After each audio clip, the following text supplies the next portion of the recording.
Vamos lá. E aí, senhores, vamos iniciar a nossa aula de hoje, né, sobre princípios. E princípios, como eu já falei para vocês, eles são normas, né? Mas só que não são regras. Porque normas se subdividem entre princípios e regras. As regras são normas proibitivas, são normas permissivas, são normas explicativas. Princípio não. O princípio ele tem uma função fundamental de buscar valores, diretrizes, para que a gente entenda. E serve para o legislador ao criar a lei, serve para o judiciário ao aplicar a lei, interpretar a lei, e serve também, meus camaradas, né, para o executivo na hora de aplicar a lei de fato, de executar, né, a condenação do Poder Judiciário, por exemplo. Né? Então, o princípio da inércia é um tipo de princípio, né, que dá uma pertinência ao processo penal. O que ensina o princípio da inércia? Um aluno me falou uma vez que tinha dificuldade de entender, que era muito técnico, era muito difícil, então eu sempre separo os meus materiais com explicação detalhada e explicação para leigos. Né? Porque a explicação para leigos tem uma forma de ajudar a galera, de entender melhor. O princípio da inércia, ele ensina, né? Ele vai reforçar a separação da função dentro do processo penal e vai proteger a imparcialidade do juiz e reafirmar um sistema acusatório no Brasil. Galera, lembre da nossa aula que a gente teve, né? Nós tivemos aí uma aula muito boa sobre processos penais e falamos, inclusive, sobre o sistema acusatório.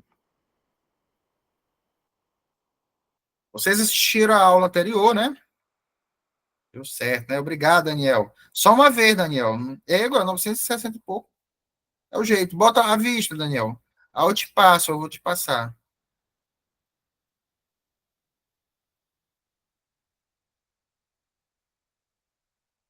Melhor do que 700. Entendeu, Daniel?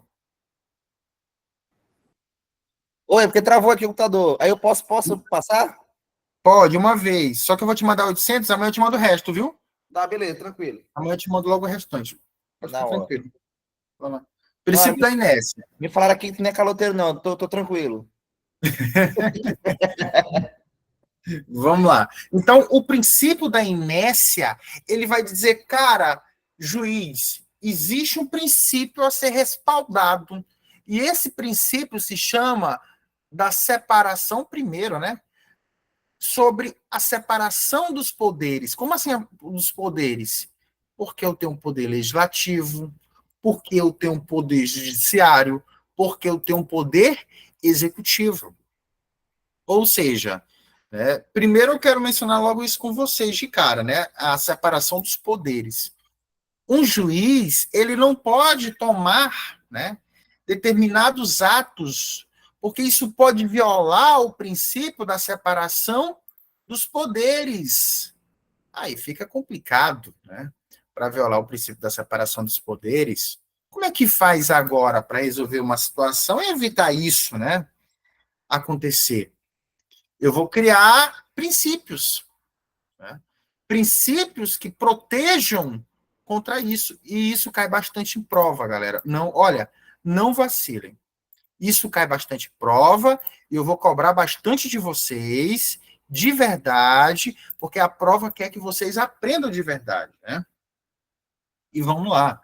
Eu vou usar a minha digitalizadora para vocês, para a gente poder entender melhor a situação. Né? Vamos lá, galera. Vamos aí. Destino, CP. Certinho, graças a Deus. Vamos lá. Aí nós temos, né? Agora eu vou descer aqui para vocês verem, né? De forma mais pertinente. Olha só. O princípio da inércia, eu vou usar a mesa digitalizadora com vocês, para ficar melhor, para ficar melhorzinho. Ele vai dar uma coisa. Olha só. Para que serve o princípio da inércia, galera?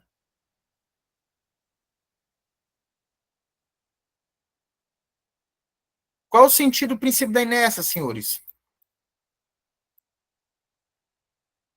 O princípio da inércia, galera, ela vai dizer aqui, doutor, calma aí, doutor. O senhor é acusador ou o senhor é um juiz? O senhor não pode ser as duas coisas. O senhor é um juiz. A sua função é de julgar. Então, e não de acusar. O sistema processual, como eu aprendi lá com o professor Jonatas Fonteles, é que cabe ao Ministério Público acusar, não é verdade? Ou o advogado prestar queixa-crime. O doutor vai julgar. Né? Então, o doutor, pelo princípio sistema acusatório, não acusa ninguém. Então, o senhor vai estar o quê? Inerte. O que seria inerte?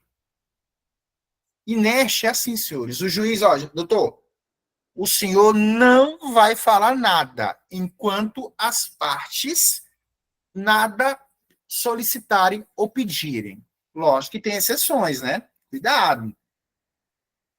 É possível o juiz de ofício fazer, não diligências, mas requerer diligências. Vocês sabiam disso?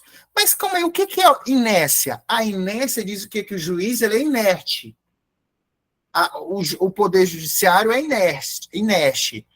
São as partes que iniciam o processo. Ou seja, o processo é iniciado pelas partes. As partes iniciam o processo e o juiz que fica na inércia aguardando a provocação das partes, porque quem provoca o juiz é as partes, ele espera ele.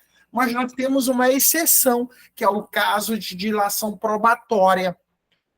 Vocês aprenderem juiz de garantias comigo, que o juiz de garantias ele não faz dilatação probatória. Ele não faz requerimento de dilatação probatória. Ele não tem iniciativa de dilatação probatória. Ele não tem uma iniciativa de produzir provas. Mas o juiz de instrução que está no julgamento, ele tem. Ele tem iniciativa de produzir provas. Por isso, senhores, meus camaradas, por isso, aqui é uma exceção que ele pode de ofício. Né? Porque ele tem que dar impulso ao processo. E para dar impulso ao processo, necessita disso. Então, a responsabilidade de iniciação penal, ela é exclusiva do Ministério Público. Cuidado com isso. Ela é exclusiva do Ministério Público. Isso é sério, galera. Cai em prova. Conforme o artigo 129 da Constituição Federal. E essa separação de acusar e julgar, ele é muito essencial para evitar que o juiz ele atue de maneira parcial. Galera, não tem coisa pior que você... Porra, o juiz também acusando, galera. Quem te acusa, tem certeza que ele vai te condenar, né? Será que era bom, gente? Você ter alguém... Será? Tá eu e o Flávio brigando, né? E aí, aí vem João, aí vem Daniel me acusar. Daniel me acusa e diz assim para mim: olha, tu tá errado, Jonas, mas eu vou te julgar agora. Ele já tá deixando bem claro aí que ele vai me fuder, né? Significa o quê? Que eu tô lascado, pai. Não tem nada aqui para me respaldar. Ou seja, não existe essa imparcialidade. Professor, mas eu não estou entendendo. O que diabo significa essa imparcialidade? Imparcialidade, galera, é que o juiz ele não vai tomar mérito, ele não vai tomar juízo de valor, fala mais fácil, é difícil. O juiz, ele vai ser imparcial, ele não vai sofrer as dores da causa, ele não vai se comover com a causa, ele é um robô, ele está ali para o quê? Pô, eu sou imparcial, eu não sou nem de um lado, não sou de outro lado, estou aqui para julgar o processo iniciado pelo Ministério Público, que é exclusivo dele, né? Mas que pela queixa-crime é possível advogado também, que eu já expliquei para vocês. Eu vou julgar. Eu não estou lá de ninguém, porque eu estava inerte, estava no meu gabinete, o Ministério Público aqui, né? Ele provocou. E na provocação do Ministério Público eu estou atuando agora. Então veja como a inércia é um princípio do processo penal que é constitucional. Essas separações da função de acusar e julgar, ela evita que o juiz ele atue de maneira parcial. O juiz não é ativo, o juiz ele é passivo nessa questão da inércia. Cuidado, porque essa passividade do juiz, ele se dar-se-á, meus camaradas, quando ele for na inércia, porque muitas vezes o juiz ele pode ser ativo. Professor, o que é o juiz passivo e o que é o juiz ativo? Como vocês sabem, passivo, né, é aqueles que ouvem, né, aqueles que estão só recebendo, e o ativo é aqueles que demandam, aqueles que aplicam, aqueles que falam. Então, o juiz, aqui na inércia, ele é passivo, até ser provocado. No momento que ele é provocado, aí, meu camarada, ele vai agir. E esse princípio da inércia, ele vai decorrer do sistema acusatório. Deixa eu fazer uma pergunta chave para vocês, pergunta-chave, que a prova pode cair para vocês, né? Só não vai me responder Flávio. Flávio não responde. Gente, na produção probatória, a gente adota, na dilação probatória, de produzir provas, adotamos qual sistema? Adotamos o sistema acusatório ou o inquisitorial? O inquisitorial, inquisitório. Inquisitório? É o investigatório, né? Sim. Ou acusatório. Quem respondeu saiu aqui? Acusatório, eu... Certo. Gabriel, quem mais? Tá coletando dados, né? Tá coletando dados ainda. Inquisitório. É inquisitório, na minha opinião. Ó, vamos lá. Todos erraram. Flávio, qual é o nome certo? Misto, né? Não, errou. Qual é o nome certo, Flávio? Depende. Não, depende não. Tu não sabe, então. Tu não falou pra mim no dia da caminhada, pô. Não tem depende. Tem uma resposta aí. É um processo penal, não estou falando de inquérito policial, e na produção de provas a gente adota qual? É inquisitorial ou a gente adota o acusatório? Eu pensava que era inquisitorial, hein? Acusatório. Os dois. O mouse aqui tá bugado aqui, tá porra. Sim, vamos lá. Deixa eu ver. O mouse pegou. Deixa eu só coisar aqui, gente, que o mouse aqui coisou aqui. Pronto, agora deu certo. Vamos lá. Caralho, o mouse bugou aqui. Sim, vamos lá, gente. Gabriel, tu falou acusatório, né? Deixa eu explicar, porque Gabriel, ele não assistiu a aula passada. Talvez o Gabriel tá apertando, parece que o professor até é doido, né? Eu estudei isso aí pra desgraça, e do nada ele vai mudar isso aí agora. Não, Gabriel, não vou mudar, não. Porque tu ainda não entendeu a coisa, né? Acusatório até... no último momento, depois já coletou todos os dados. Não é isso, não. Não é isso. Vou explicar agora. Como assim? Vou explicar agora para vocês. Ó, qual é o sistema processual que a gente adota? Se eu falar em sistema processual, veja bem, se eu falar para vocês em sistema processual, a gente adota qual, senhores? Tá tudo errado aí. Agora é acusatório. A gente adota o acusatório, né? Bom, acusatório. Por quê? Porque no acusatório, o juiz não pode acusar. No acusatório, o juiz ele só vai julgar quem acusa é o Ministério Público. Só que quando eu falo, e no inquérito policial, a gente qual é o sistema processual que a gente estudou na aula passada? É o inquisitório. Só que o que eu quero falar para vocês, senhores, é que inquisitório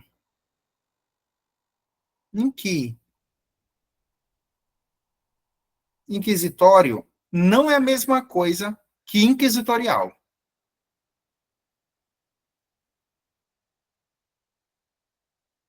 Por que não é a mesma coisa? O inquisitório é um sistema processual que é adotado lá na investigação criminal, no inquérito policial, porque antes do processo tem o inquérito policial. Ou seja, o delegado vai ser o nós temos um sistema inquisitivo. Inquisitorial é outra coisa, Gabriel. O que é o inquisitorial? Primeiro, inquisitorial não é um sistema. Eu falo de produção de provas. Por quê? Quando o juiz de instrução e julgamento, depois do juiz de garantias, quem não assistiu essa aula, você tem que assistir, você está perdido. Eu falei sobre isso na aula passada. Depois que sai o juiz de garantia com o oferecimento da denúncia e entra o juiz de instrução e julgamento, ele é um sistema processual, que é acusatório. Só que a iniciativa probatória, a gente adota o inquisitorial. Não é um sistema, é só isso mesmo. Nós adotamos o inquisitorial.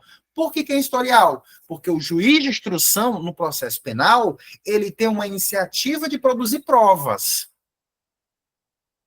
Entendeu? Eu não falei difícil? Eu falei difícil, me peça para me traduzir. Daniel, falei difícil? Não, falou difícil não, mas pode repetir para mim rapidinho aí, só para eu Tá. fixar aqui na mente. O que eu falei? Sistema acusatório, o sistema... quando eu falo de sistemas processuais, eu tenho dois tipos de sistema, inquisitivo e o sistema acusatório. Na investigação criminal, eu utilizo qual o sistema processual? É o inquisitório. É inquisitório. É o inquisitório. Eu adoto o inquisitório. Tudo bem? Só que o que acontece? Aí é oferecida a denúncia, depois assista essa aula e veja esse material que eu mandei para vocês, é oferecida a denúncia, e do oferecido da denúncia sai o juiz de garantias e entra o novo juiz, que é o juiz o quê? De instrução e julgamento. Tudo bem? E aí, vocês querem que eu desenhe para vocês? Se puder usar didáticas possível, fica melhor, né? O brasileiro Melhor, só aprende desenhando. Quanto mais didática eu usar, melhor. Porque aí do brasileiro é baixo demais para entender só falando. Porque só fala não dá. Até eu tô achando ruim. Desenho aqui. Pegar a mesa atualizadora para ficar melhor com a nossa didática. Bater. Baixões.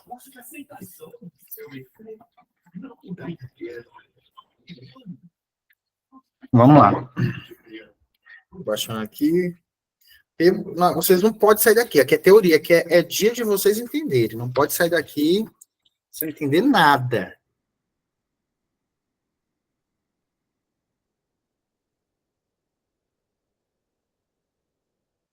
Tô botando aqui já. Tô ocupado.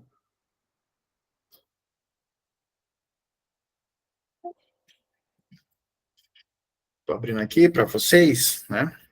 E é sério, galera, isso aqui cai bastante, né? Talvez caia, né? Sistemas processuais cai bastante, não vou mentir. Apresentar registro atual. Pronto, agora eu vou compartilhar com vocês, para me desenhar na mesa atualizadora, né?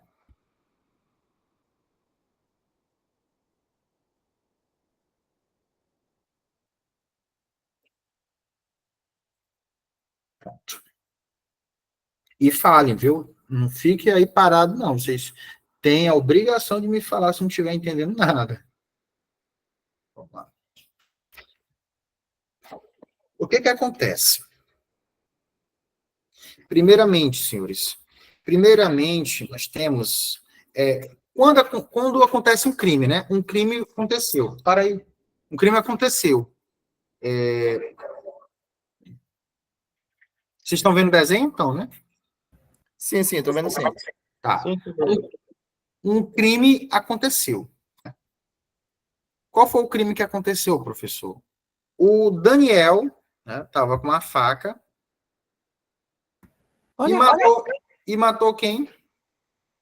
Daniel estava com a faca e matou o Flávio. Flávio faleceu. O que acontece? Flávio apareceu morto. Aparece a autoridade policial, o delegado de polícia, a polícia civil, né? Porque e vai nascer ali uma investigação criminal, exatamente. Nasce ali uma investigação criminal. Qual é o sentido da investigação criminal? Para buscar a autoria. Para buscar a autoria do crime, né? Quem foi que matou o desgraçado do Flávio? Para buscar a autoria e a materialidade. Como assim, professor? Quem matou Flávio, a autoria, e por que ele matou e o que ele utilizou para matar. Tá vendo? Ele utilizou uma faca, então vou buscar a materialidade, né? O que ele utilizou naquele instrumento para matar ele. Então, isso é uma investigação criminal. O que acontece? Quando sai da investigação criminal,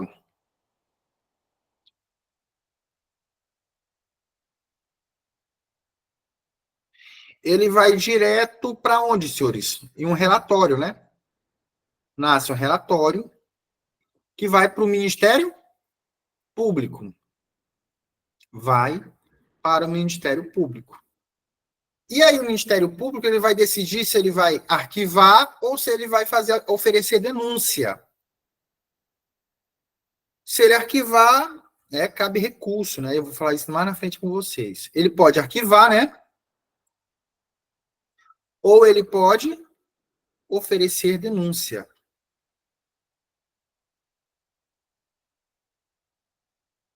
Ele vai lá fazer a petiçãozinha e oferecer denúncia. Se ele, por acaso, oferecer denúncia,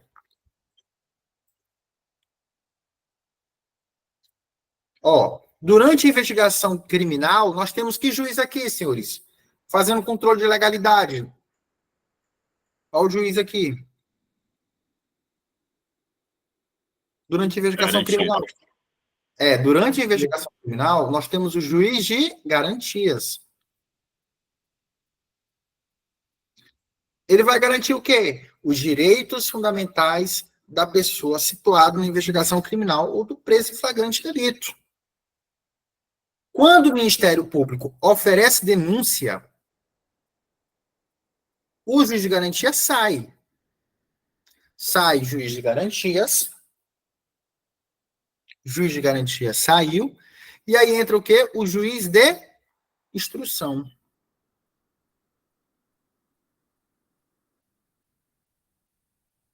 Ou seja, um novo juiz de julgamento.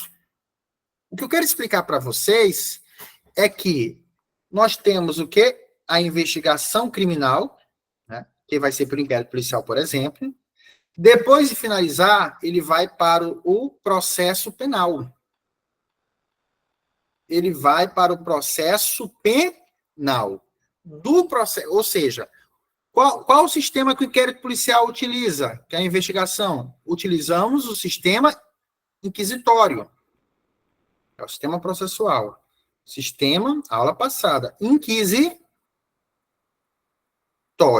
Por que inquisitório? Porque não haverá o respeito ao contraditório e ampla defesa. O delegado não quer saber. Não. Você vai responder as perguntas, caso queira, né? Porque tu não é obrigado. Né? Desde que te auto-incrimine, mas tem que dar informações. Mas eu não vou te dar liberdade ao contraditório e ampla defesa. Deixa aí para o processo, para o juiz. E aí o que acontece? Por isso que é o sistema acusatório. Aí tem um processo penal. O processo penal, né, a gente adota qual sistema, senhores? Adotamos o sistema acusatório. Por quê? Porque no sistema acusatório se fala de provas de verdade. Significa o quê, professor? Que no inquérito policial e na investigação criminal eu não falo de provas. Eu falo que na investigação criminal se busca elementos de informação, de autoria do crime e de materialidade. Não é prova. Quando é oferecida a denúncia, vem o juiz de instrução, inicia o processo penal no sistema acusatório que eu falo de provas.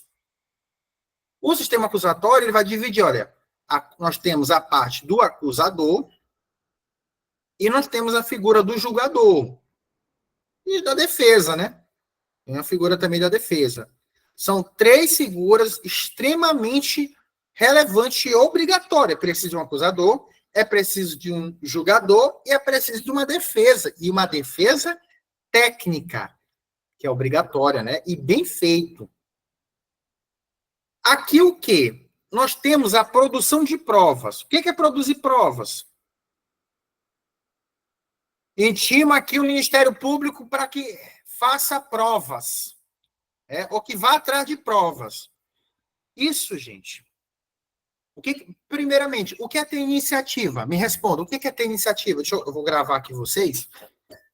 Grava esse áudio que eu botei, meu Deus.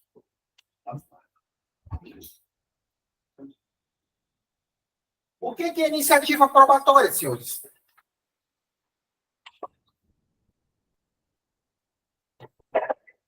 O que é ter iniciativa, galera? Me falem.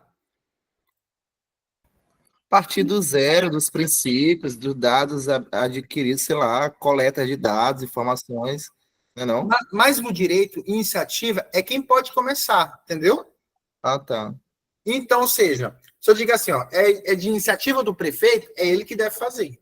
É iniciativa do promotor de justiça, é dele, entendeu? Ah, tá. Até do delegado nesse caso, né? Não é de ninguém, não. Não? Aqui, não. Eu estou falando de outra coisa. Ah, tá. A iniciativa para requerer, iniciativa para requerer a produção, botei com C aqui, né? De provas é do juiz de instrução, sabia? Babado, né? É do juiz de instrução. Só que ele, vejam bem, ele não produz prova, ele vai requerer a prova. Então, veja, como é o sistema acusatório se o juiz de instrução pode requerer provas? Não cabe ao Ministério Público requerer? Não ficou estranho esse sistema acusatório, senhores? Sim. Pois é. Com isso, a gente entendeu o quê? Adotamos o sistema processual acusatório. Tudo bem. Mas em relação à iniciativa de requerer a produção de provas, que é do juiz de instrução, adotamos o inquisitorial. Não é inquisitório. Cuidado. A gente chama de gestão de provas. Gestão de provas inquisitorial. Não é inquisitivo e nem inquisitório. É inquisitorial. Que parece com inquisitório, mas não é a mesma coisa. Entenderam? Deu para entender, desenhando? Se vocês não entenderam, me fala. A minha questão é que vocês entendam. Vocês entenderam? Galera? Alguém não entendeu? Mais Sim, ou sim, menos. tranquilo, tranquilo. Tranquilo, né? Beleza, beleza. Entendeu, Gabriel? Mais ou menos. Entendeu não? Por que tu não entendeu? Me fala agora. Volta aí uns 5 minutos aí que não tá certo. Tá, vamos lá. Vamos lá, Gabriel. Qual o sistema processual a gente adota? O No acusatório. processual acusatório. Bom, o que significa iniciativa de requerer provas? No caso, se ele achar as provas que tem lá insuficiente, ele pode pedir outras, né? Para complementar isso. Exatamente, o juiz pode requerer outras provas. Entendi. Pô, essas provas aqui estão insuficientes, quero mais provas. Mas no sistema acusatório, isso não parece que tem que caber. Não era o Ministério Público, Gabriel? Era pra ser, né? Era para ser. Mas se tu olhar o Código de Processo Penal, lá diz que é iniciativa probatória do juiz de instrução. Ele pode fazer requerimento de provas. Por isso, embora a gente adota o sistema processual acusatório, na questão de provas, a gente adota o inquisitorial, quando é juiz de instrução. Entendeu? Por quê? Porque cabe a ele impulsionar o processo. Cabe a ele, caso veja insuficiência de provas, requerer a produção delas. Por isso que é inquisitorial. Por que inquisitorial? Porque o juiz ele quer provas. Só que inquisitorial não é a mesma coisa que inquisitório. Porque inquisitório é um acusador.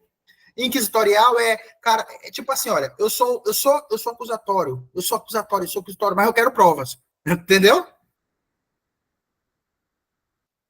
Entendeu, Gabriel? Entendi. Deu para melhorar? Então, no caso, para ele conseguir acusar, ele precisa ter prova o suficiente, é isso, né?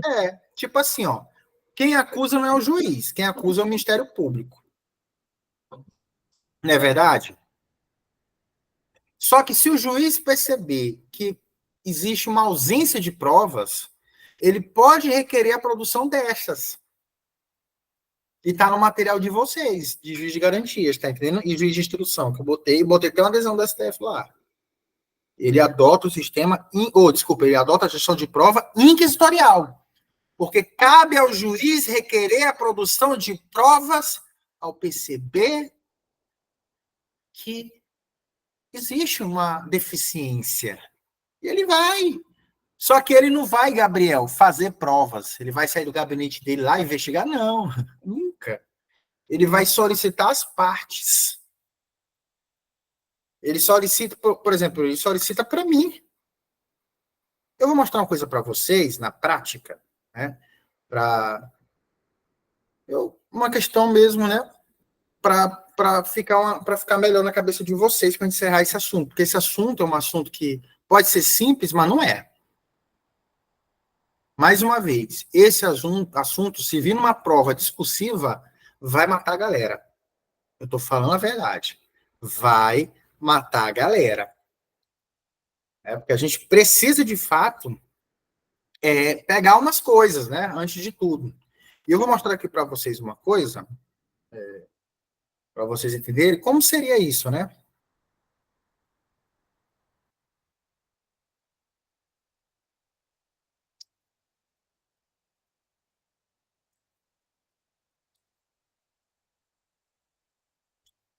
E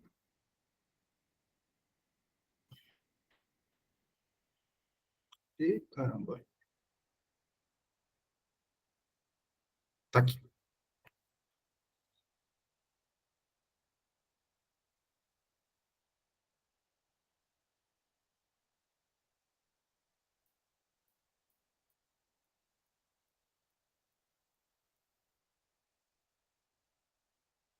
Tá, aqui, ó.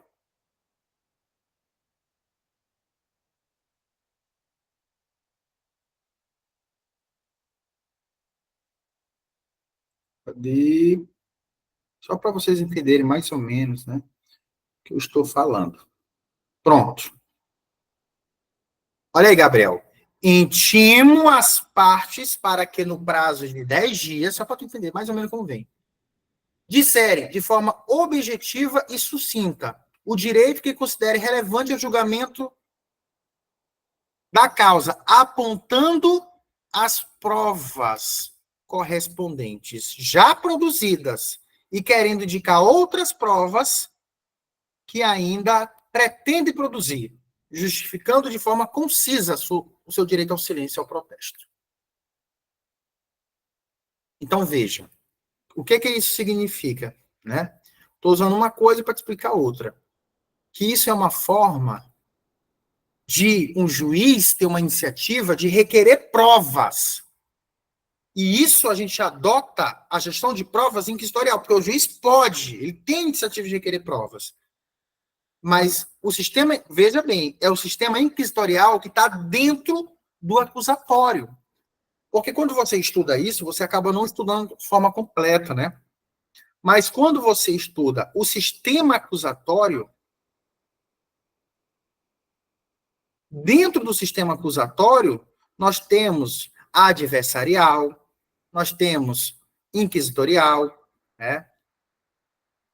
O adversarial diz que só o Ministério Público, só o Ministério Público pode requerer prova, o juiz não pode. A gente não adota esse sistema aqui. A gente adota o inquisitorial, que está dentro do acusatório. Que diz o quê? Que o juiz pode sim, papai. O juiz pode. Tem iniciativa. E aí, no caso, o inquisitório é um sistema independente. Não entendi. Como? Então, no caso, o inquisitório é outro sistema. O inquisitório é outro sistema, não é o que eu estou falando, entendeu? Beleza. Não, é só para entender aqui o raciocínio melhor. Então, o inquisitorial está dentro do acusatório e o inquisitório é outro. Isso, exatamente. Inquisitório é outra Pronto, coisa. show de bola. O Beleza. inquisitorial, ele está dentro do sistema acusatório, entendeu? Uhum. Deu para entender agora? Agora ficou melhor. Ou melhor, né? Pronto. Vamos lá. Certo. Voltando. Vamos lá, voltar. Porque aqui é assim, gente. O nosso curso não é um curso que eu não quero passar só conteúdo, e a galera fica sem saber de nada. Né? Não vale a pena.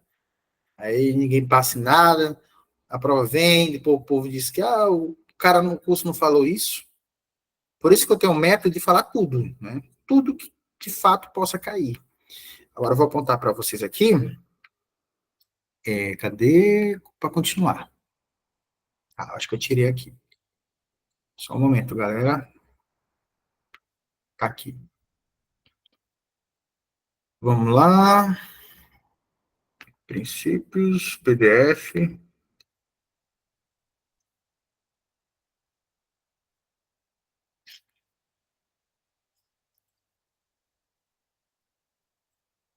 Aí o que acontece? Aqui vocês entenderam o princípio da inércia. A base constitucional, né, do princípio da inércia que a gente utiliza aqui é que o artigo 129, inciso 1º da Constituição Federal, estabelece que o Ministério Público é titular da ação penal. Ou seja, o titular da ação penal é o Ministério Público. E ele deve fornecer de forma privativa. No sistema acusatório, depende a separação entre acusador e julgador, a fim de evitar que o juiz se torne parcial. Então, veja, a pergunta é perguntar: quem é o titular da ação penal pública? Devendo promovê-la de forma privativa? É o Ministério Público. Cabe a ele, conforme a Constituição Federal. E aí nós temos a ação penal privada. Então, veja, a ação penal ela pode se subdividir na pública, como ela pode se dividir na privada. Isso aí é o que vocês, de fato, precisam aprender para estudar, porque quando eu falo de ação penal, né, vou até gravar isso aqui, inclusive, né? Eu sou fotogênico. Tá. Quando eu falo de ação penal, né, nós temos o que, senhores, na ação penal? Nós temos ação penal que pode ser pública ou incondicionada. Mas antes de ser penal, ação penal, ela pode ser o quê, senhores? Pública ou privada, né? Privada.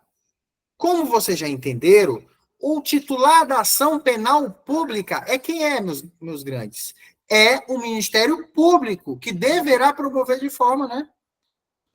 De forma privativa. É dele, por ele. Cabe a ele a ação penal pública. Ela pode ser condicionada, como ela pode ser o quê? Incondicionada. Por que condicionada? Porque para dar continuidade tem condição. Vou dar um exemplo, que eu não vou me aprofundar agora. Qual é o exemplo, professor? Tem a vítima tem que representar. Se a vítima não representar, você está desautorizado a oferecer essa denúncia. A incondicionada significa que não interessa. Não interessa. Cabe ao Ministério Público, de imediato, né, vendo tudo certinho, né, tudo satisfatório, oferecer a denúncia. Porque esse crime ele é considerado de ação penal pública incondicionada. Já o privativo, que é a ação penal, ele vai acontecer através de uma queixa-crime. Por um advogado, né, o defensor público. Então, vocês conseguiram entender aqui? Deu para entender sobre a ação penal? Deu, né? Deu sim, professor.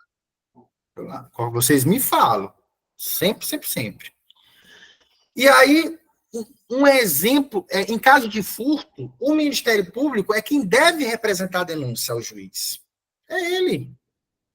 É ele que deve refermentar no seu juiz. Iniciando o processo, o juiz, por sua vez, ele não vai agir de ofício. O juiz não pode agir de ofício, porque cabe ao Ministério Público iniciar o processo, né? Em via de regra, através de uma ação penal pública, seja condicionada e condicionada, é dele, né? Ele é titular da ação penal. Só que tem as ressalvas, né? Quando é privada, agora eu posso. Calúnia, difamação, injúria são privados, gente. Eu posso protocolar uma queixa-crime.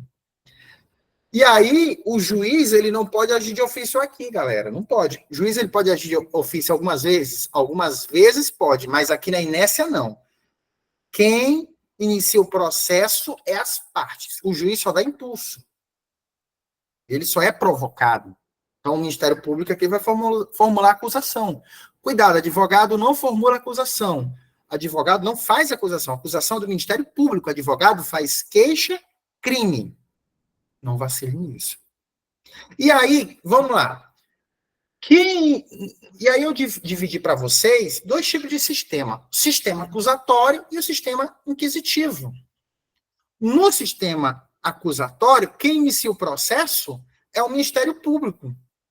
Quando é sistema inquisitivo, quem inicia o processo é o juiz. A gente adota o sistema acusatório. Por isso que cabe ao MP iniciar a ação penal. A função de um juiz dentro do sistema acusatório é julgar com uma imparcialidade, enquanto no sistema inquisitivo ele acusa e julga. Então veja, né, que o inquisitivo parece a Igreja Católica da Idade Média.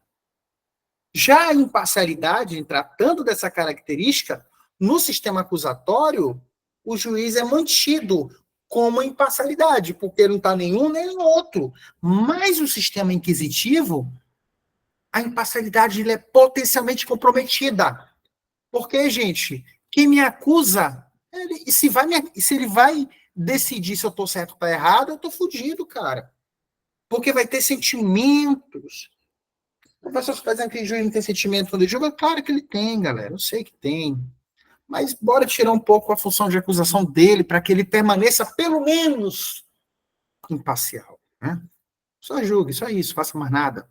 Então, no Brasil, o sistema acusatório, ele é predominante. Predominante não, ele é, né? Eu posso até dizer. O juiz deve agir apenas quando provocado. Questões de concurso podem afirmar que juiz pode iniciar ações em qualquer caso penal. Isso é incorreto, pois isso viola o princípio da inércia.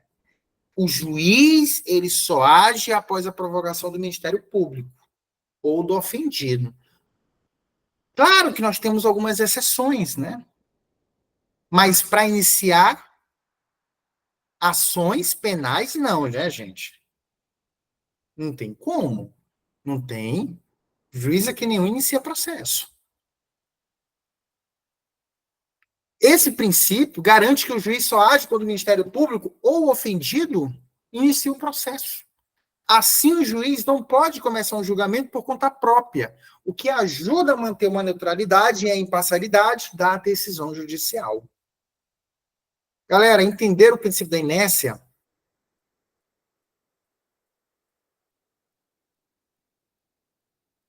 Ficou bom na caixola de vocês? Para a gente pular para o próximo?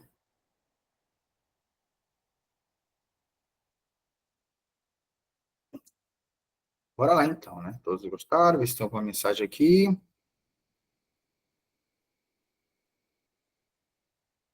Ah, Gabriel, tu falou de notícia crimes, né? Gabriel, notícia crimes, né? Nós temos cognição imediata, coercitiva. Isso a gente vai falar bonitamente em inquérito policial, né? É onde que a gente vai entender, ter uma base sólida sobre inquérito. Próxima aula é inquérito policial. Então, vocês aqui vão sair feras, porque eu vou cobrar discursiva inquérito policial. Eu vou pegar muito pesado com vocês. Vocês vão sair daqui, vocês vão sair desse curso, né, ensinando o policial como é que se faz o troço. Vamos lá, continuar. Agora, senhores, vamos falar sobre o princípio do devido processo legal.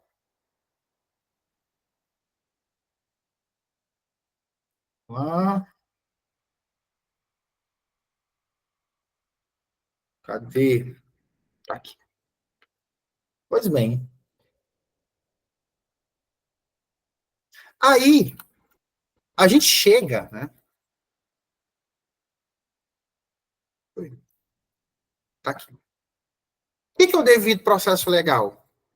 O devido processo legal ensina, né, é um dos princípios mais importantes, primeiro, no nosso ordenamento jurídico.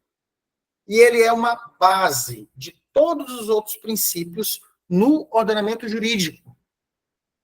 E esse princípio do devido processo legal, ele garante, gente, que ninguém será privado de liberdade ou de seus bens sem que tenha acontecido um processo adequado. Ele vai proteger o ser humano contra os abusos do Estado. Ou seja, vou partir aqui para a mesa digitalizadora de novo, né? Que é bom a gente ir, voltar, isso é bom, porque isso evita de a gente errar, né? Porque aqui é um curso metodológico e eu realmente pego nisso com vocês. Mas vejam bem, quando eu falo, vou botar aqui, certo.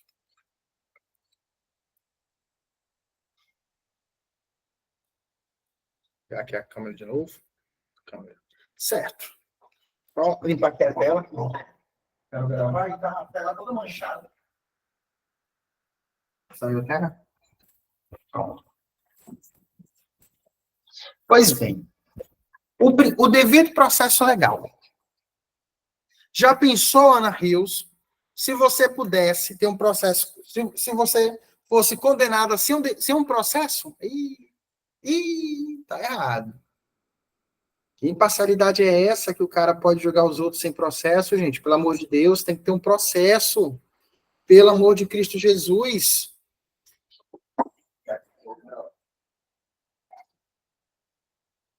Vamos lá. E aí, Rapidinho, só te fazer uma pergunta. Né, nessa questão meio que já dos princípios, a gente fala de réu ou ainda de acusado? dentro dos princípios, réus e acusados investigados, serve para todos, executados, qualquer coisa, né? Na execução, serve para todos eles, entendeu? Em todas as esferas. Tá bom. Entendeu? Tá. Vamos lá. Por isso que eles caem muito em prova, inclusive, né? Por conta disso. Mas o que eu quero explicar para vocês, né? De fato aqui, para iniciar nossa aula sobre esse princípio. O devido processo legal. O devido processo legal diz que ninguém pode sofrer na sua liberdade, né? E também de ter perda de bens. Sem o quê, senhores? Sem o devido processo legal.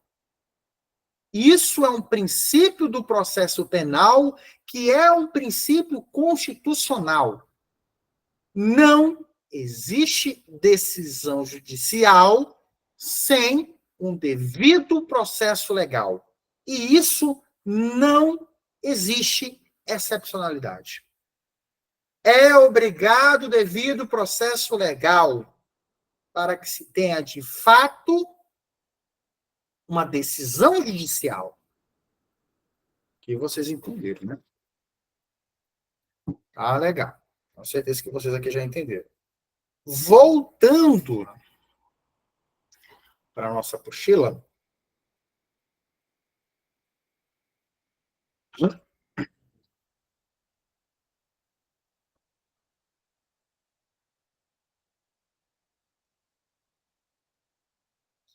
Aí nós temos o quê? Duas vertentes desse princípio.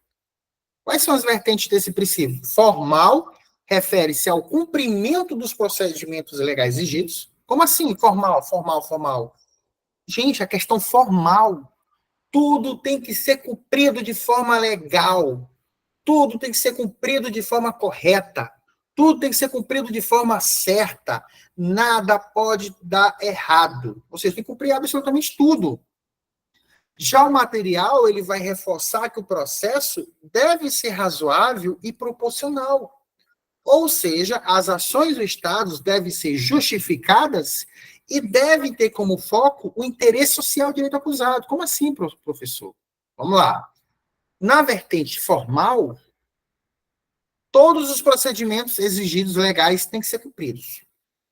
Já sobre o aspecto que você pode chamar material, o processo tem que ser razoável e proporcional, gente. Um processo que demora 10 anos não dá, gente.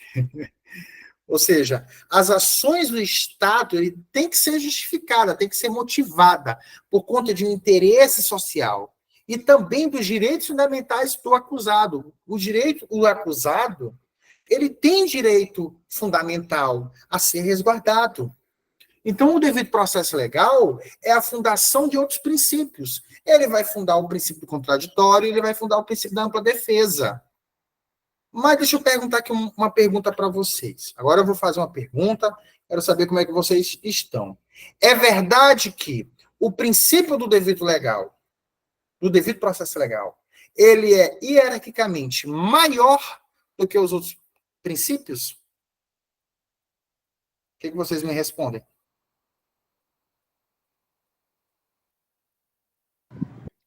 Acredito que não. Acreditas que não. Por quê, Flávio? Porque não tem hierarquia entre princípios, né? Porque não existe hierarquia entre princípios. A não ser que o princípio esteja na Constituição e aquele outro princípio que não está na Constituição Federal esteja uma lei abaixo dela. Aí eu vou ter uma hierarquia.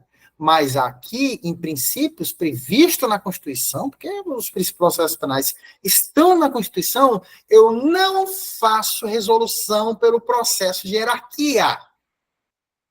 Eu utilizo a ponderação. O que pesa mais no jogo do bicho? É esse que vai prevalecer. Pesar mais não significa que é maior. Cuidado com essa pegadinha de prova. Então, embora o devido processo legal ele seja uma fundação do contraditório e ampla defesa, ele não é maior hierarquicamente do que o contraditório e ampla defesa.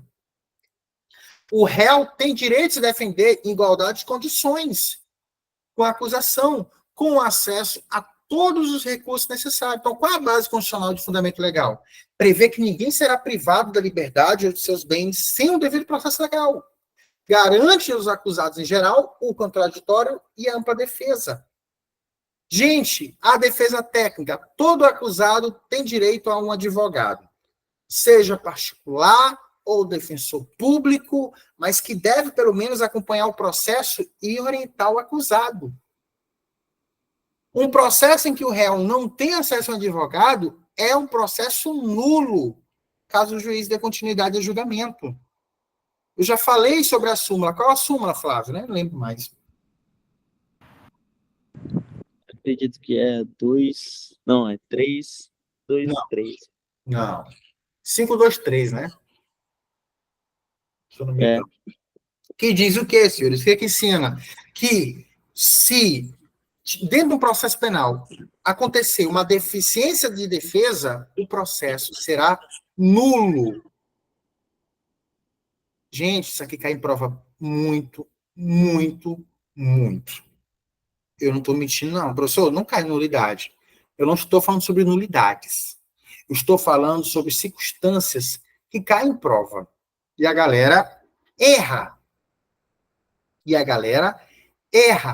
Porque o seu concorrente ele vai errar, porque ele não está nessa live. Né?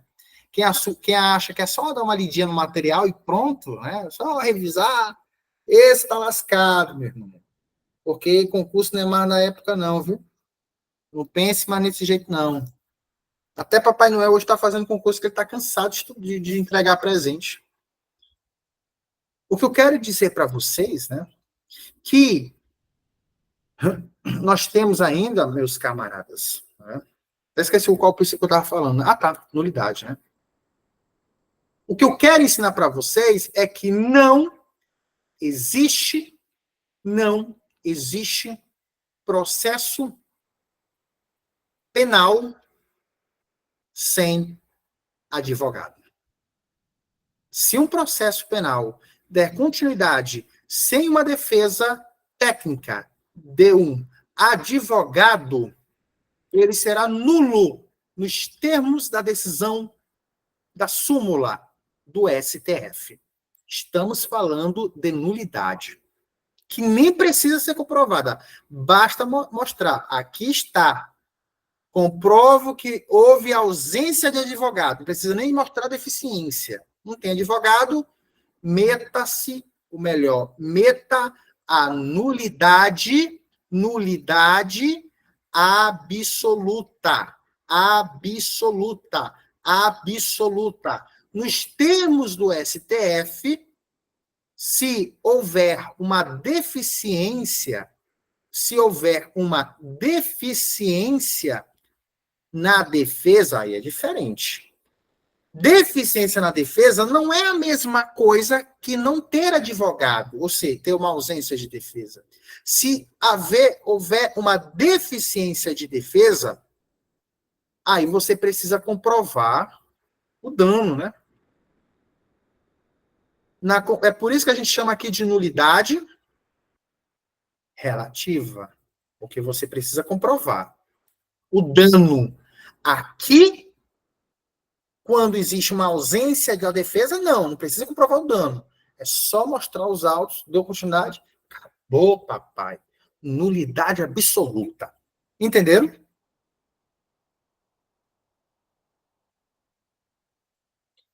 Entenderam? Bom. Gente, vocês estão vendo o quadro? Eu não mostrei para vocês. Já apareceu. Apareceu, né? Fiquei até com medo. Ixi, será que eu botei o quadro pessoal?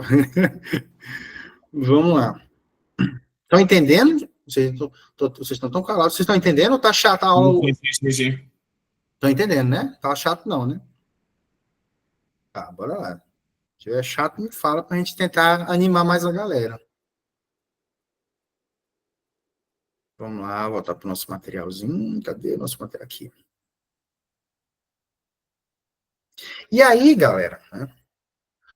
Aqui vocês vão estudar, né? Na sua casa melhor, essa apostila. Então, vamos aqui, que já estudamos também. Ah, não, nesse material aqui não. Isso aqui. Cadê o material que eu tô? Ah, aqui. O pessoal tá vendo. E aí, vocês vão estudar mais sobre isso. Imagine um processo que o réu não tem acesso a um advogado. O juiz dá continuidade, gente. Nulidade, pai. E aí, vamos lá. Aqui vocês vão estudar, né? Agora, nós temos um outro princípio, que é o princípio do contraditório e ampla defesa. Alguém me revisa para mim rapidamente o que é o princípio do contraditório e ampla defesa?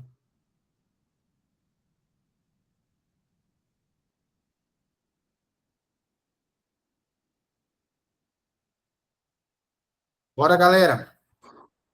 O que eu quero ensinar para vocês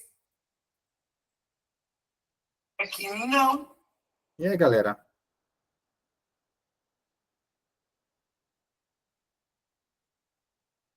Nada? Eu vou ficar aqui até meia-noite, pedindo para alguém fale.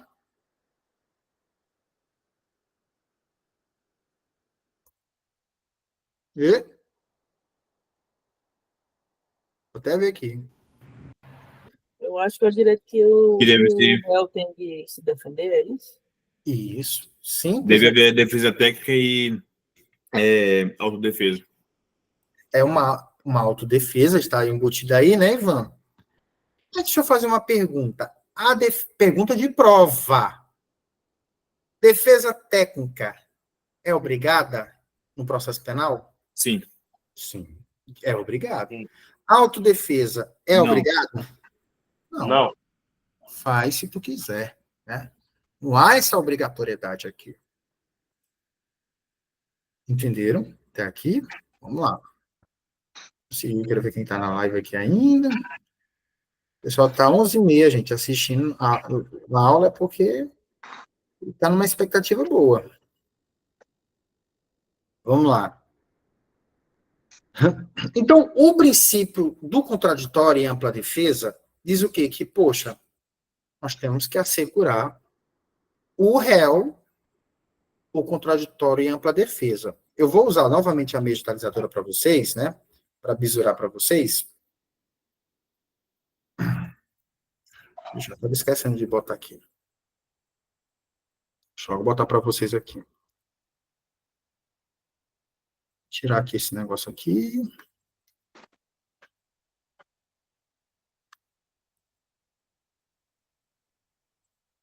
O que foi? Isso aqui está aqui. Tá. Vamos lá.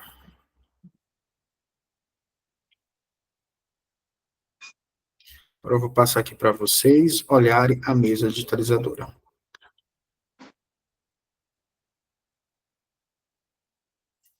Pois bem.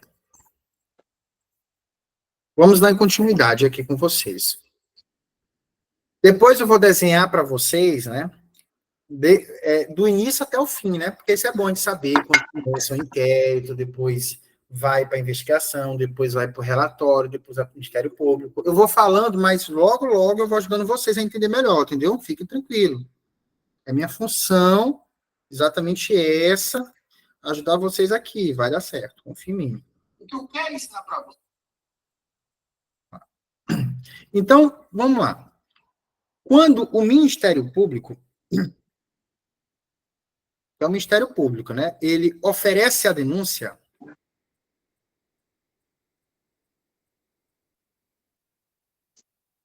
vai acontecer um outro ato processual, porque aqui é o primeiro ato processual. Que é um processo judicial, né? Aí vai para o segundo ato processual. Qual é o segundo ato, senhores? Se o juiz, ele recebe ou não recebe a denúncia. Mas vamos supor que aqui o juiz, ele recebe a denúncia, né? O juiz recebe a denúncia.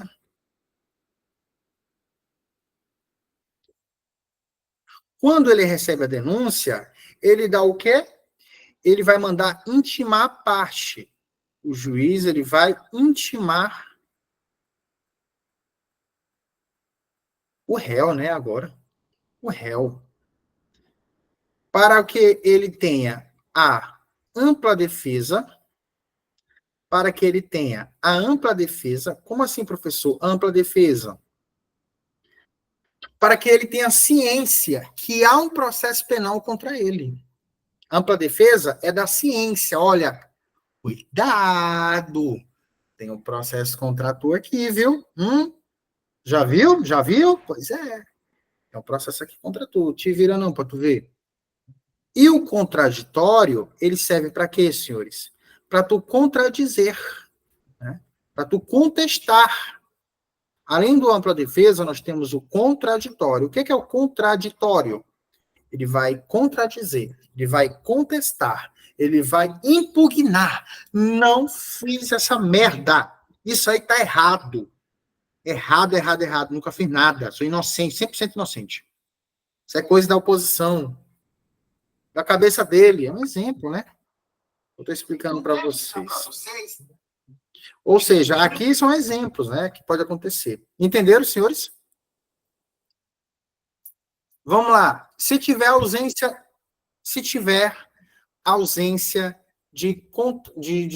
desculpa. Se tiver uma deficiência na defesa, o que vai acontecer? Não tem processo? Não.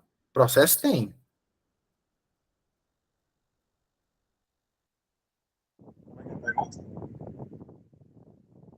E aí, galera? Como é a pergunta?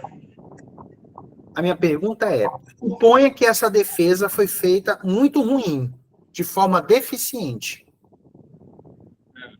O que acontece? Pelo advogado. O que acontece? O juiz tem que anular, né? E marcar uma nova audiência. Porque... Nulidade relativa. Nulidade relativa. Por que nulidade relativa? Mas para ter a nulidade relativa, é preciso comprovar o dano. Cuidado com isso. O dano, ele vai dizer, olha, essa defesa desgraçada aí que esse advogado botou, mais atrapalhou do que ajudou o réu. Aconteceu isso hoje, teve naquele caso do cara que matou o ator Mirim lá do SBT. Não, sempre acontece. Eu estou com um caso que o outro advogado fez um monte de merda. Aí eu tento falar de eficiência de defesa, o juiz, doutor, não existe isso. Teoria, ele fala assim, ó, teoria é teoria, prática é prática.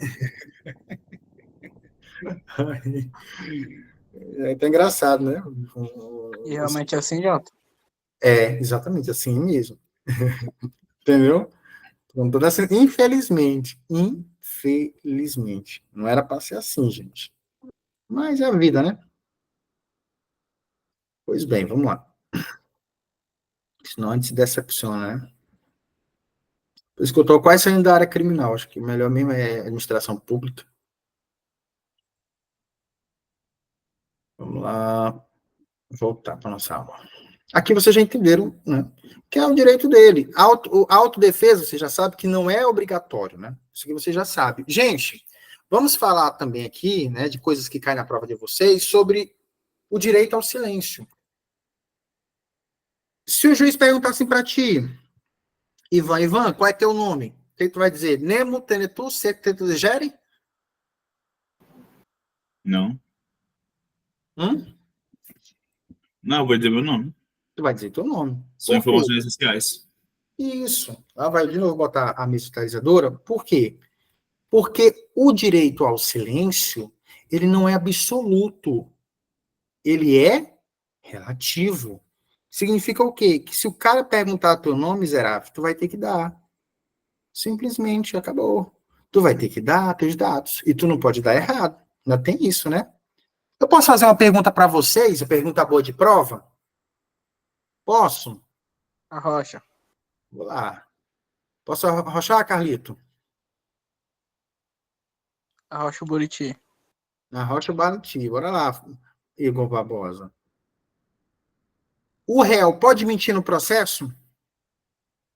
Sebrasp. Pá. O réu pode mentir no processo? Certo ou errado? Complicado. Eu acho que ele não pode mentir no julgamento, né? Ele pode, né? Mas se for descoberto que é mentira, ele vai... O que vocês acham? Certo ou errado? Pergunta Ele certa. pode tudo. Essa foi uma pergunta Sebrasp, sabe? Incrível que pareça. E foi uma pergunta simples. Não pode mentir, é o... Ele pode, mas se for descoberto, aí ele se dane. Não, preste atenção. Não? A resposta é certo. O réu pode mentir, não tem problema. Quem não pode mentir é a testemunha, né? Não é prisão em flagrante por falso testemunho. O réu pode mentir, gente. Mas se descobrir que ele mentiu, ele não vai ganhar uma pena maior por isso, entendeu? Então fica de boa. Ele tem o direito de não criar provas contra si mesmo, né? Agora, se ele ficar em silêncio, aí é outra coisa, né? Ele pode ficar em silêncio e o silêncio dele não pode impulsionar a condenação dele e nem ser utilizado. Isso é princípio, né? Vamos lá. O direito ao silêncio cai muito em prova, galera. Muito, mas muito mesmo. Direito, isso aqui é muito bom para prova discursiva, inclusive. E eu vou perguntar para vocês na prova oral e discursiva que vamos ter. Direito ao silêncio. No direito ao silêncio, nós temos o chamado nemo tenetur se tedegere. E Flávio, vê se eu estou certo, ou me corrija aqui, ó. Para mim é assim, ó. Nemo tenetur CDTGR.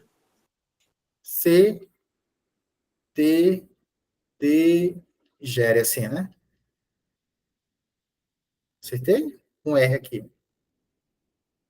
Tá certo, né? Nemo tenetur se tedegere. O que é que diz o direito ao silêncio? Todos têm o direito ao silêncio. Só que esse todos não é todos, na verdade, né? Seriam quem, galera? Aos acusados, né? Só os acusados, é isso, é? Quem mais? Quem mais, gente, além dos acusados?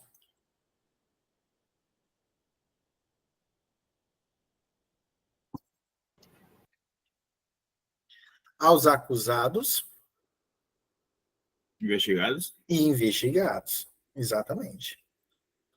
Tanto aos acusados quanto aos investigados, é dado a eles o direito ao silêncio. Perguntinha boba de prova, né? O que eu quero ensinar para vocês... Deixa eu ver como é que tá esse vídeo aqui, como é. Quem é advogado, meta-se melhor, deficiência, se houver uma deficiência na defesa, aí é diferente. Deficiência na defesa não é a mesma coisa que não ter advogado, ou seja, ter uma ausência de defesa. Se houver uma deficiência de defesa, aí você precisa comprovar o dano, né? Pois bem, vamos lá, seguir. Aí, já que vocês entenderam, né?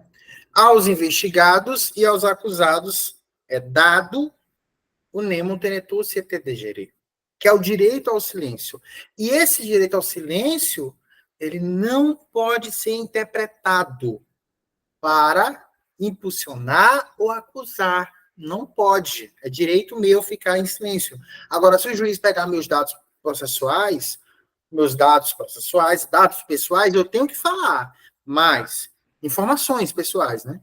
Mas, se for algo que me incrimine, aí não. Aí vem algumas pegadinhas, né, de prova.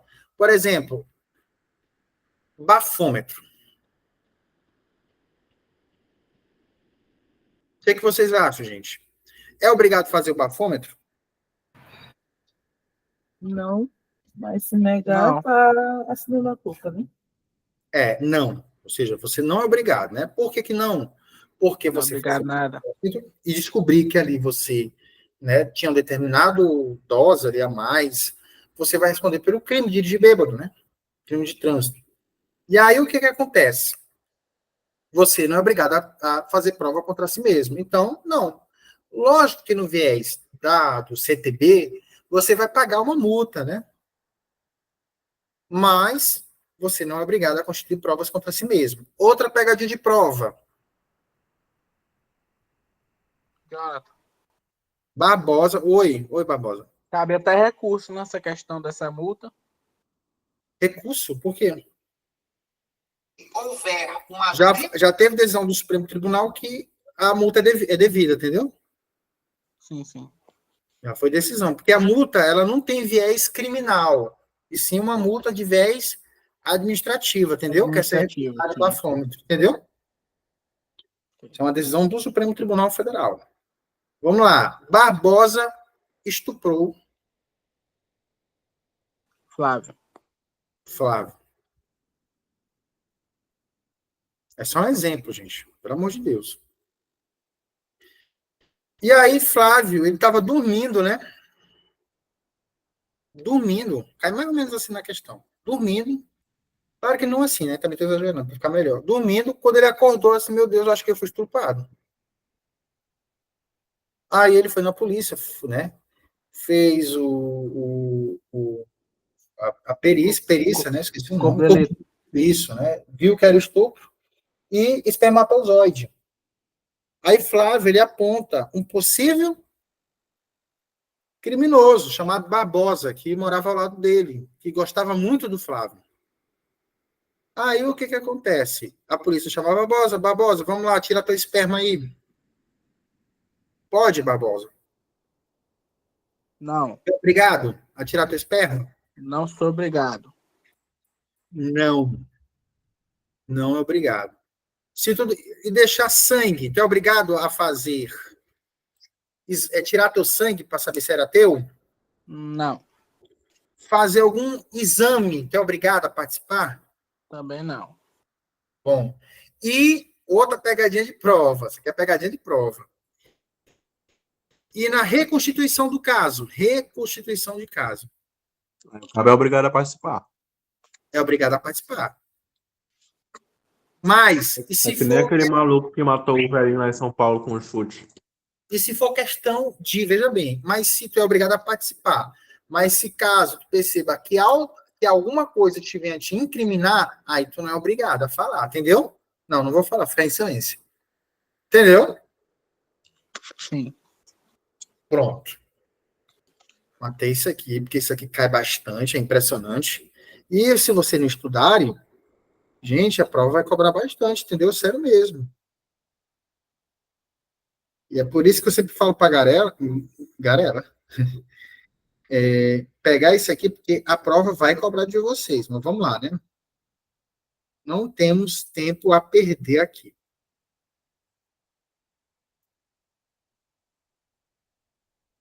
Voltando.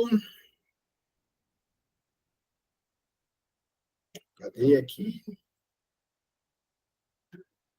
Professor, sua aula vai terminar que horas? Já que eu vou terminar, se acalma. Você quer assistir um filme na Netflix, né? Eu sei. Paiva está acordado, parabéns, Paiva. Vamos lá, galera. E aí, contraditório é um direito de contestar alegações da acusação. Para isso que serve o contraditório. Apresentar provas, argumentos contrários. E ampla defesa, eu já expliquei para vocês. É o direito de usar todos os meios de defesa necessários. E é rolar testemunho e também tomar ciência. Né? Tem mais esse conceito, tomar ciência, apesar que não está aqui.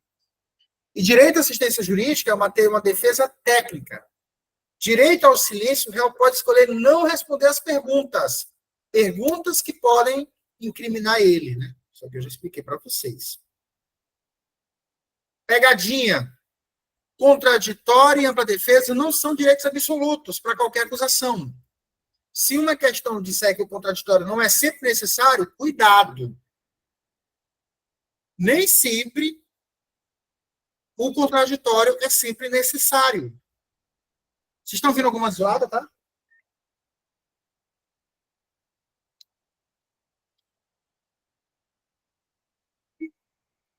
Pois bem. Às vezes, questões de concurso podem sugerir que o réu perde o direito ao contraditório se permanecer em silêncio. Isso é incorreto. O silêncio é um direito dele. Eu já falei para vocês. O princípio da ampla defesa, já falei, que vocês vão aprofundar, que aprofundo bastante, contraditório também. Esse material está muito bom. Gente, direito de igualdade de armas. Ou paridade de armas, que cai em prova, viu? Estou falando sério, isso cai em prova. Então, procure estudar essa parte aqui, né? Que é o direito de defesa e acusação de forma igualitária. Ministério Público é maior do que eu não, viu, meu filho? Não é porque tu fez o concurso, tá ganhando 40 mil, que tu é maior do que eu não, meu pai. Não, não, não, não. Ops. Não, não, não, não. Não vejo diferença. O contraditório garante que o acusado ele pode contestar. E aqui vamos para o princípio do non bis in idem. O que é o princípio do non bis in idem? Significa que uma pessoa não pode ser julgada duas vezes pelo mesmo fato. Porra, já é ruim tu ter um processo contra tu criminal, ter dois, não dá, pai. Não dá. Aí tu pega, né? Já passa dos limites, né? Ter dois processos que são do mesmo fato, mesmo, gente. Veja bem. Se Barbosa, ele deu murro em Flávio em um dia, é um fato, né? E se Barbosa e dá outro murro no Flávio no outro dia, isso é outro fato. Entenderam? Não digam que é o mesmo fato, porque aqui são fatos de dias alternativos, de dias diferentes. Entenderam? Bora lá. Que diabo é isso? Vamos lá. Que vocês vão estudar, né? Segurança jurídica, tem que ter uma segurança jurídica, né? Já pensou, Flávio, tu ter dois processos criminais contra tu e te absolver, te condenar? Isso é para evitar isso, né? Esse é problemão. Aí ele vai ser absolvido, que tem que ser em benefício do réu, né? Hã? Não, não existe isso aqui, não. Não existe que vai ficar o benefício do réu, não. Tô vendo, tá vendo não? Chora aí. É gato, né? O gato aí. Vamos lá. E o princípio da publicidade, para finalizar, estou quase finalizando. Todos os atos processuais,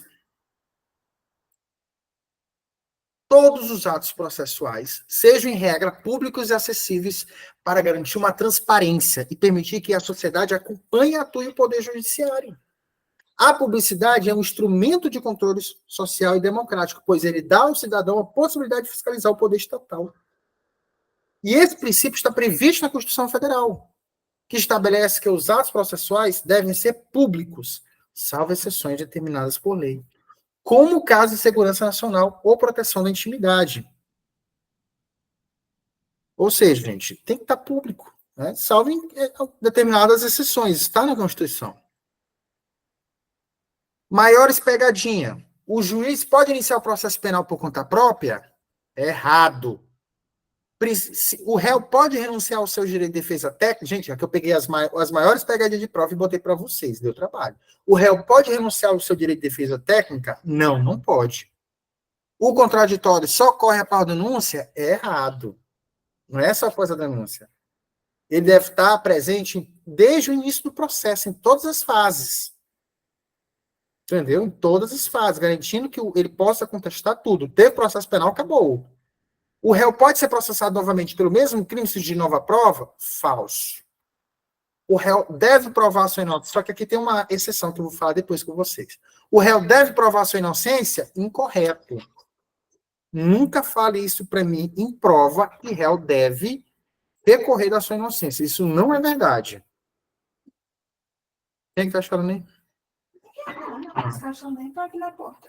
E aí, por fim, próximo. O juiz pode buscar provas de qualquer maneira para chegar à verdade, galera? Pelo amor de Deus. Não, né, Só galera? não provas ilegais, né? Hã? Só não provas ilegais. Claro que não, né? O juiz competente pode ser escolhido para casos específicos?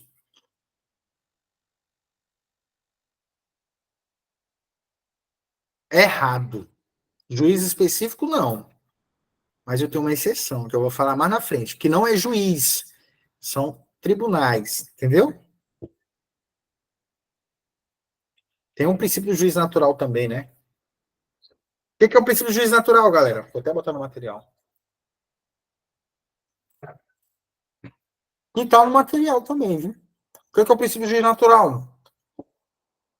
Ninguém será condenado por um juiz que não seja competente. Tem que ser um juiz competente para que venha a decisão judicial.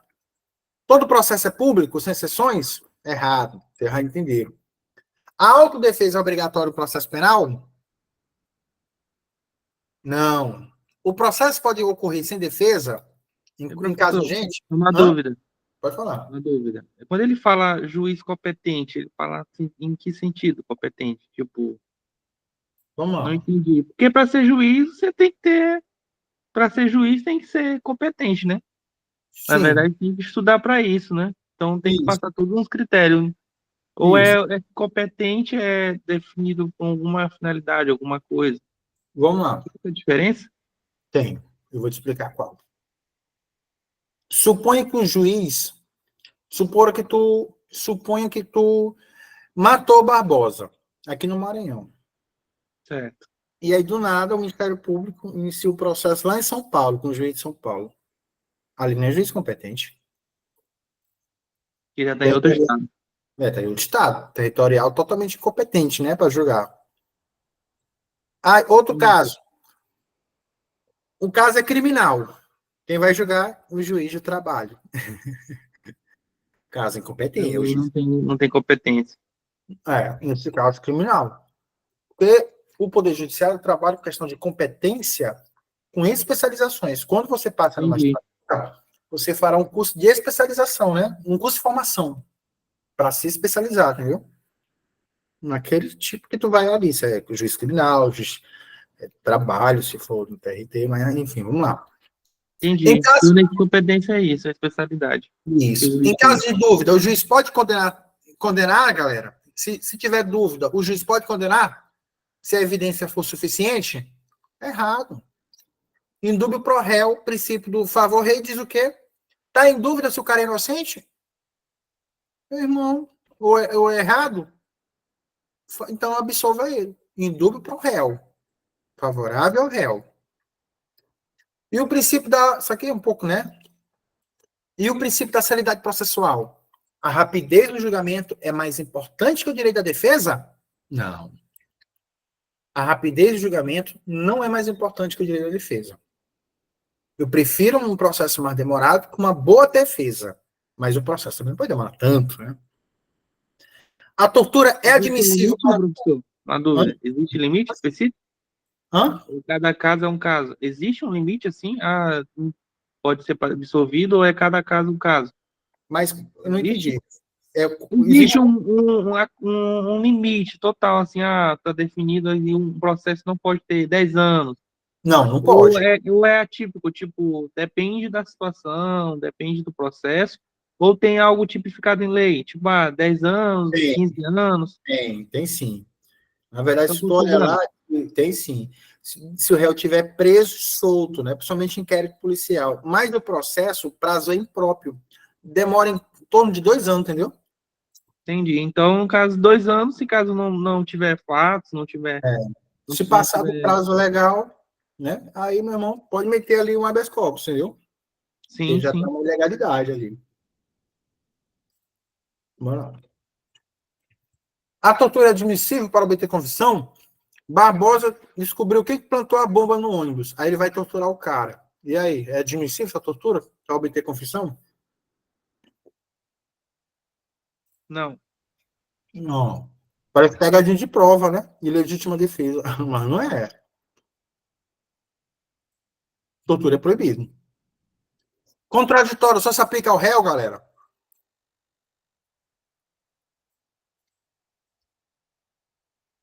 Não. Se aplica a todos os envolvidos no processo. Inclusive a acusação e a defesa, e tem que influenciar na decisão judicial. O réu pode ser condenado novamente pelo mesmo fato? Falso. A prisão preventiva é antecipação de pena? Incorreto. Você pode ser preso preventivo, porque você é perigoso. Não pode fugir. Só uma dúvida, né, no no caso, ele não pode ser acusado no mesmo processo, mas, por exemplo, ele pode ser julgado pelo mesmo ato em 2 processos diferentes, né? Não, calma aí. Não. Você pode ter quantos processos que for pro criminal. Só não pode ter mais de um processo pelo mesmo fato. Por exemplo, o cara estuprou alguém, sei lá, e ele está em liberdade. Aí ele faz a mesma coisa. Ele pode ser julgado novamente já por outro. Já é outro fato. Isso, só isso. Pronto, isso é outro fato, entendeu? Entendi. O processo não é por crimes, é pelos fatos, entendeu? Entendi. O juiz pode decidir livremente sem justificar? Não. Ele não pode decidir, ele tem que fundamentar a sua decisão. O juiz atua em processo pode ser substituído a qualquer momento? Estou quase terminando, cara. O juiz que atua em processo pode ser substituído a qualquer momento? Somente em casos previstos em lei. Né? Suspeição, impedimento. O juiz natural, isso aqui é um juiz natural, princípio. Ele deve ser previamente designado, um juiz competente. Caso o juiz, olha, não quero mais julgar, eu, sei lá, estou me sentindo... Foro íntimo. Pronto, acabou. Gente, pergunta boa. Processo penal aceita provas ilícitas?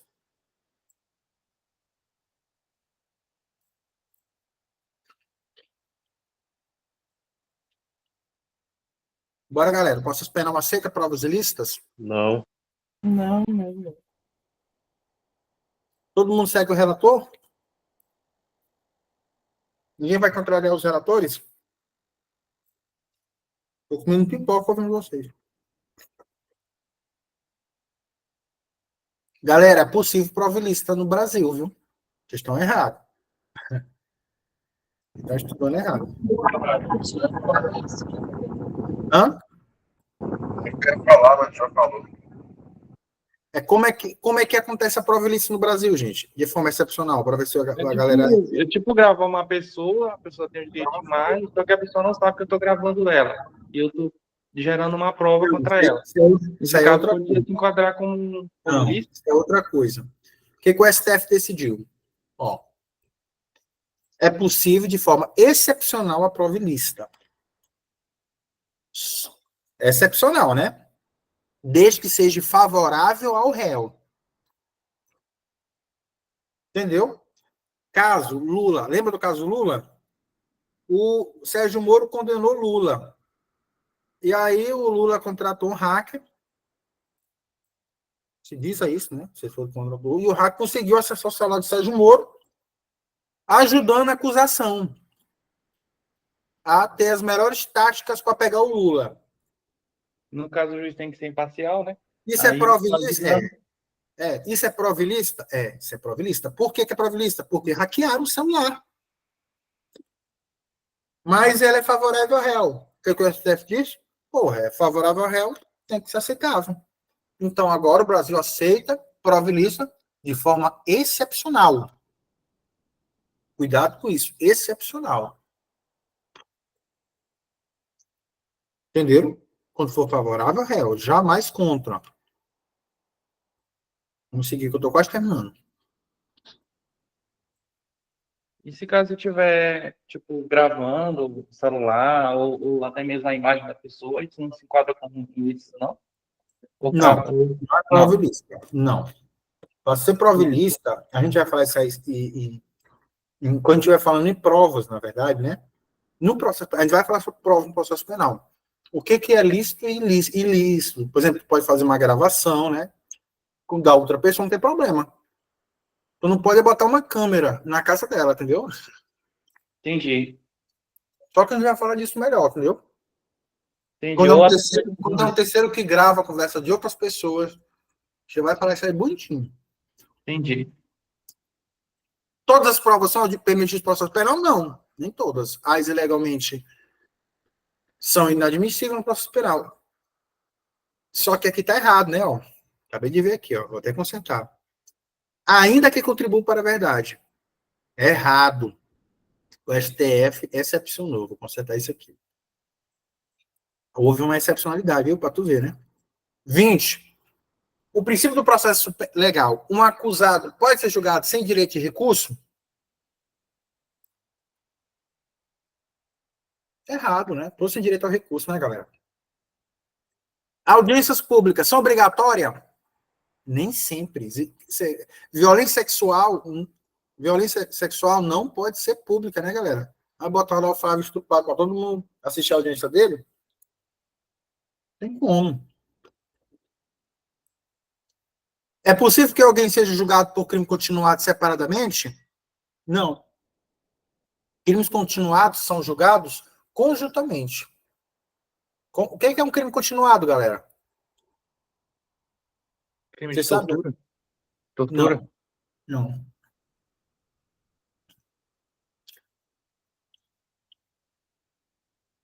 É um crime prolongado, como um sequestro. Dura vários dias. Mas nem como sequestro, porque sequestro ele é permanente. Continuado é assim, ó. O Paiva, ele é caixa. Todo dia ele furta R$15 do caixa. Entendeu? Na manha. Na manha. Aí descobriu que ele furtaram 15 vezes, em 15 dias diferentes. Pô, 15 processos não dá, né? Então, junta tudo e faz. Embora são fatos diferentes, foram fatos contra uma única vítima, entendeu? Entendeu? Uhum. Na dúvida, o réu deve responder pelos crimes mais graves? Incorreto. Na dúvida, o princípio do favor rei garante que a interpretação mais benéfica seja adotada. Então, professor, voltando a esse assunto, então, se eu cometer qualquer outro crime, tipo de sendo continuado, a mesma vítima é determinado como continuado, né? Isso, tipo, eu vou bater em uma determinada pessoa todos os dias. Aí, nesse caso, eu estou cometendo somente um crime, mas tudo continuado. Exatamente. Entendeu? Por exemplo, todo dia tu chama o Flávio de preto, xinga ele, chama de macaco. Ou seja, crime continuado. Entendeu? Injúria racial. Injúria racial. Entendi.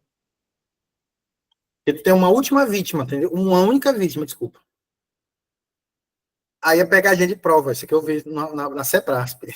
A defesa pode ser dispensada em crimes de menor potencial ofensivo? Claro que não, gente. Independente da gravidade, ela é obrigatória a defesa técnica. O juiz pode ignorar uma prova apresentada pela defesa? Nunca. O juiz não pode ignorar jamais. Ele pode até indeferir, mas ignorar ele não pode. Ele tem que apreciar meus pedidos, todos. Princípio da presunção da inocência. Esse princípio da presunção da inocência, que eu botei aqui, diz o quê? Que você é inocente até que se prove ao contrário. A condenação em primeira instância permite a execução da pena? Como assim?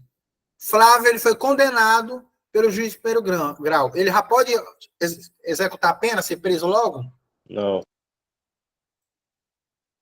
Quem respondeu não? Eu. Eu quem? Nielson. Nielson. Certo, Nielson. Tu respondeu certo. Qual é a exceção? Tem uma exceção aí. A exceção não sei não. Ih, professor. Estudei, não li a exceção. E agora? Qual é a exceção? Gabriel, qual é a exceção? Flávio, qual é a exceção? No caso Bora, de crime Gabriel. de ombro, então? Comeu pombo? Não entendi. Faz a pergunta de novo. A minha pergunta, Gabriel, foi... Flávio até saiu da live. Minha pergunta foi... Até esqueci a pergunta. Qual foi a pergunta que eu fiz mesmo? Ah, tá. Ele falou o quê? Que não existe o cumprimento provisório da pena. Maravilha, não existe o cumprimento provisório da pena. Mas nós temos uma exceção. Que tu pode ser preso depois da condenação no juízo de primeiro grau. Qual é a exceção? Já pode começar a cumprir a pena provisória. Não é nem preventiva. Qual é a exceção? Tá com esse nome na língua. É tu ser condenado no tribunal do júri por mais de 15 anos. Entendeu? Se o tribunal de júri te condenar por mais de 15 anos, tu vai cumprir provisoriamente. Professor, isso é incondicional. O STF não decidiu nada sobre, ainda está em julgamento. Mas você tem que botar que é possível, sim. Já é amenizando a pena, né? Pois é, mas em via de regra, não existe cumprimento provisório da pena, viu? Certo. Mas aí, essa parte não entra na lei de execuções penais? Não, é processo penal mesmo. Entendeu? Isso aqui é princípio. Vamos lá. Antes de finalizar agora, que eu não vou falar assim, aqui tem muita coisa, galera. Muita coisa mesmo. Já tem questões para vocês, ó. 100 questões que eu deixei aqui para vocês. Questões tópicos. Só clicar e vocês respondem. Para finalizar, em crimes de menor potencial ofensivo, no princípio do devido processo legal, o devido processo pode ser ignorado? Jamais, galera. Que é coisa boba. Enfim, galera. Gostaram da aula de hoje? Boa. Sim. Sim. Foi bacana, né? Deu para pegar. Eu sei que talvez fosse...